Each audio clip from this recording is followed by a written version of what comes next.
Imagine this. A sudden disaster strikes your city. Chaos erupts, uncertainty looms, and you're faced with a critical decision that could mean the difference between life and death.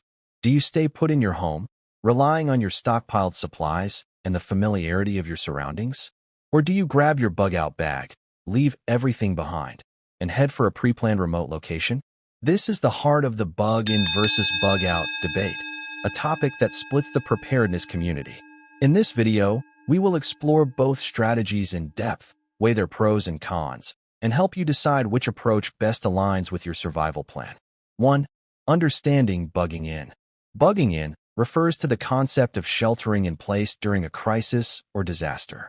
Instead of evacuating, individuals choose to remain in their homes, fortifying their property and utilizing the resources they have stocked in preparation. This strategy often appeals to those living in urban or suburban environments, where relocating might be more dangerous or logistically difficult. The main advantage is that you're not exposing yourself to the unknown, and your home likely already contains the bulk of your supplies. That said, bugging in requires careful planning, including considerations for long-term security, utility outages, and sustainability. 2. The pros of bugging in. One of the primary benefits of bugging in is familiarity. Your home is a known environment where you understand the layout, potential vulnerabilities, and available resources. You don't need to navigate unfamiliar terrain or expose yourself to unknown dangers. In addition, having access to your full cache of supplies, including food, water, medical items, and communication tools, puts you at a logistical advantage. Bugging in also reduces immediate exposure to external threats, such as hostile individuals, harsh weather, or civil unrest. You can use your time and energy reinforcing your defenses rather than searching for a safe haven. 3. The cons of bugging in. Despite its advantages, bugging in is not without significant drawbacks. One of the most pressing issues is dependence on utilities like electricity, gas, and running water. If these systems fail, your comfort and security can quickly deteriorate. You may also face isolation, especially if the crisis disrupts communication networks or transportation systems. Additionally, a well-stocked home can become a target if others are aware of your preparations. Defending your property against desperate individuals might become a constant and dangerous challenge. 4. Understanding bugging out. Bugging out involves leaving your current location in favor of a safer, predetermined site when disaster strikes. This strategy is often adopted by those who live in densely populated areas, or where remaining in place may expose them to greater risks. It requires a high level of readiness, including a packed and accessible bug-out bag, transportation plans, and a secure destination. While bugging out allows you to escape immediate threats, it also introduces unpredictability. The journey itself can be perilous, and reaching a safe location is not guaranteed.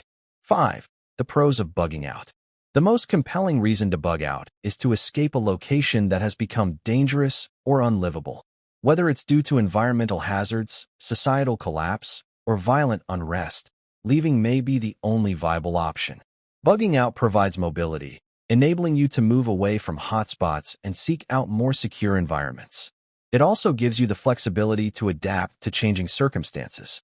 For those who have access to a rural retreat or a trusted location with supplies, this strategy can offer a strong path to safety. 6. The cons of bugging out. However, bugging out comes with significant risks and limitations. You can only carry a limited amount of gear and supplies, meaning resource management becomes critical. Your travel route may be blocked or compromised, and reaching your destination may take longer than expected. There's also the danger of running into hostile individuals or environmental obstacles along the way. Additionally, unless you have a well-equipped and stocked bug-out location, you may find yourself in a worse situation than if you had stayed home. 7. Factors to consider when choosing. Choosing between bugging in and bugging out isn't a one-size-fits-all decision. It requires evaluating your personal circumstances, the nature of the emergency, and your level of preparedness. For example, a hurricane warning may warn evacuation, while a pandemic or power outage might be better managed from home. Your geographic location also plays a key role. Urban residents face different challenges than those in rural areas. Age, health, family size, and mobility also influence your decision-making process. Understanding these variables is essential in forming a realistic and adaptable survival plan. 8. Preparing for both scenarios. Flexibility is a cornerstone of effective preparedness. While you might lean toward one strategy, it's wise to prepare for both. This means maintaining a well-stocked home and having a reliable bug-out plan in place. Ensure your bug-out bag is packed with essentials like food, water, first aid supplies, and communication tools. Know your evacuation routes and establish a destination where you can regroup and resupply. Regularly rehearse your plans with your household members and stay updated on local risks and developments. This dual approach increases your chances of survival no matter the situation. 9. Community insights and debate. Engaging with the survivalist community through forums, local groups, and online resources can provide valuable insights into the bug-in versus bug-out debate. These platforms often host discussions, share firsthand experiences, and offer feedback on strategies. It's clear that there's no consensus on which approach is superior. Some preppers swear by their bug-out locations in the wilderness, while others trust in their fortified homes. Listening to diverse perspectives can help you develop a well-rounded strategy that suits your needs and local conditions. 10.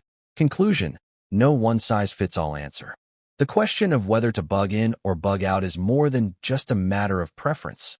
It's a reflection of your preparedness philosophy, resources, and environment. Both strategies have their strengths and weaknesses. The key is to honestly assess your capabilities, identify potential risks, and create contingency plans. Don't wait until disaster strikes to make this decision. By planning now, you ensure that you're ready to act confidently and decisively when the time comes. In survival, knowledge, preparation, and adaptability are your greatest assets.